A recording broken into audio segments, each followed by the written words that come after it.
Recently, the chairman of UGC NET has released a tweet saying that the upcoming UGC NET is going to happen in the month of June 2022, which I don't want to comment on whether it is going to happen in the month of June, July, August, or whenever it is going to happen. That I think does not matter to me, because when I was preparing for UGC NET examination back in 2018, 2017, 2018, I was never much concerned about when the exam is going to happen, whether it's going to happen in 2 months, whether it's going to happen in 3 months. Literature is something that I was so much fond of that I don't want to study it particularly for the exam. I want to study it for the lifelong process, and that is why I quit civil engineering and came into English literature. Even after giving the 2019 UGC NET examination, I came outside from the examination hall, and then I went back to my room and went back to my home and picked a novel from the bookshelf, Three Men in a Boat by Jerome K. Jerome, and on the same day I read that novel. Even in the morning I gave the UGC NET examination, I came out of the hall and I started reading a novel for that particular night, and I enjoyed reading that novel so much that I forget that I have given the examination just now in the morning. So literature is something I have always fond of, and there are a lot of books that I have read in the past, not because I am preparing for some competitive exams, but because just out of interest I read hundreds of books in the past 7 to 8 years. So if you want to make your living out of this subject, if you want to earn something out of this subject, I suggest you to not study it for the exams. Study it for your passion, study it for your love. Try to ignite your love for the books. Try to develop the 4 skills: listening, speaking, reading, and writing. These 4 skills are very much important if you want to earn living out of this subject. So these 4 skills are the lifelong process. It is not something like you study today, you start speaking today, and tomorrow you will be able to master the art of speaking. You will be able to master the art of storytelling. So it is not like that. It is a lifelong process. But yes, we can crack UGC NET examination by following some strategies, by following some tips, because a lot of students who are not so much passionate about literature have already cracked this examination. Doesn't matter whether they are employed or unemployed, but they have cracked the UGC NET examination. The same way we can learn from those students, you can learn from me, because I have already cracked the examination. And in this video I am going to share with you the 5 tips that is going to help you crack UGC NET in English literature in the next 60 days. Alright, so before we continue, if you are one of those students who are preparing for NET examination or GATE examination, then you can simply check out our study material on both paper 1 and paper 2 from our official website limitlessliterature.com. You can simply check the link in the description below to know more about our study material. Now without any further delay, let's begin our discussion on how to prepare, what to do in the next 60 days so that you will be able to crack this examination.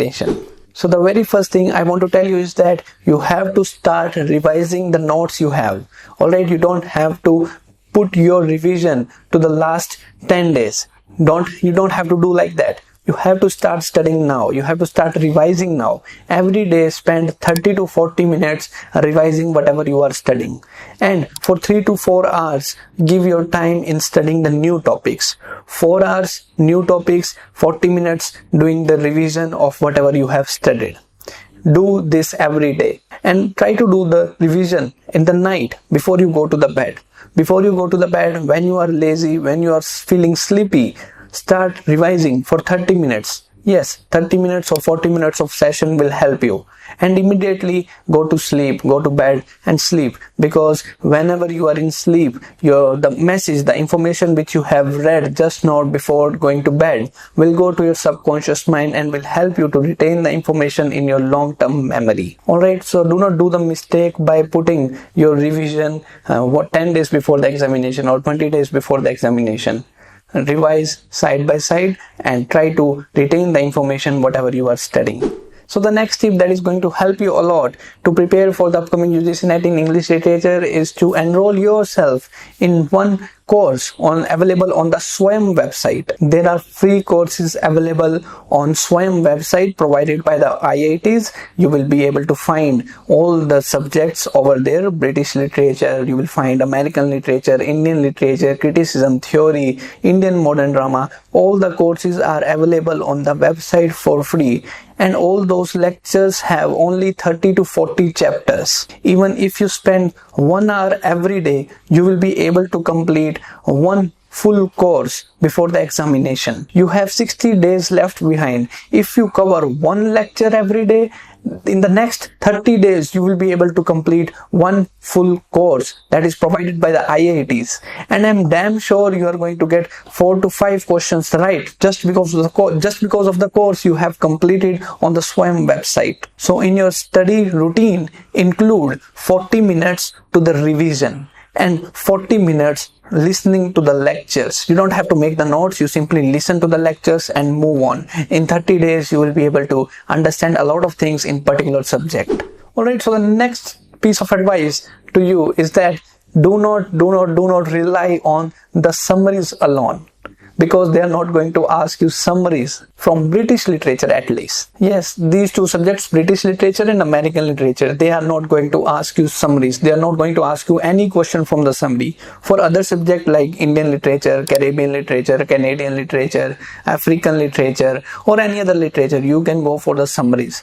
But please do not go for the summaries alone in British literature and American literature. They are always going to ask you questions in the depth in these two subjects. So better you study these two subjects in depth, particularly the important works that have been repeated over again and again in the previous year questions. You can simply check out all the previous year questions from my website limitlessliterature.com, and you will find that all the questions that came in the British literature always came from the depth. So along with the summaries, try to go an extra mile. Try to do something extra other than summaries. In my case, I used to watch movies. Yes, I have watched a lot of movies. Around 200 to 300 movies I have watched in order to understand what literature is all about, because movies help me to retain much more information if I compare it to my reading habit. Yes, reading habits help me a lot, but if I compare it to the movies, then I am able to retain around 70 to 80% of the information which I have seen in those movies. It's on you. It's on you how you deal with the subject. You can go with the movies, or if you don't want to go with that, you can go for the chapter wise summaries that is available on SparkNotes or GradeSaver. So do not rely on summaries alone in British literature and American literature. For American literature you can go for summaries, but in British literature do not rely simply on summaries. Go an extra mile, try to read something else, try to watch a movie, or do something a little bit extra in order to understand what the works are all about. They are only going to ask you the dialogues, which dialogue is said by which character, and if you have read the summaries, that won't work in the examination. So the fourth piece of advice that I have for you is to try to remember all the titles and all the authors. Even if you are not able to go through the summaries, try to remember all the works written by all the authors. They are simply going to ask you 7 to 8 questions that which writer has written which novel. In either they will ask you in the match of the following, or they will ask you questions like who is the author of The Dark Lady of Sonnets, who is the author of Heartbreak House. Okay, they are simply going to ask you some questions that who is the author of In the Ditch or Head Above Water. They are going to ask you 7 to 8 questions that is alone from author and their title. 3 to 4 times the question from the chronology of Shakespeare have already been asked in the examination, and in the PhD entrance examination also, in the last, I think it was JNU PhD entrance exam, where the chronology of Shakespeare was put up in the examination. So try to remember the titles and authors, and side by side try to remember what all are the plays Shakespeare has ever wrote.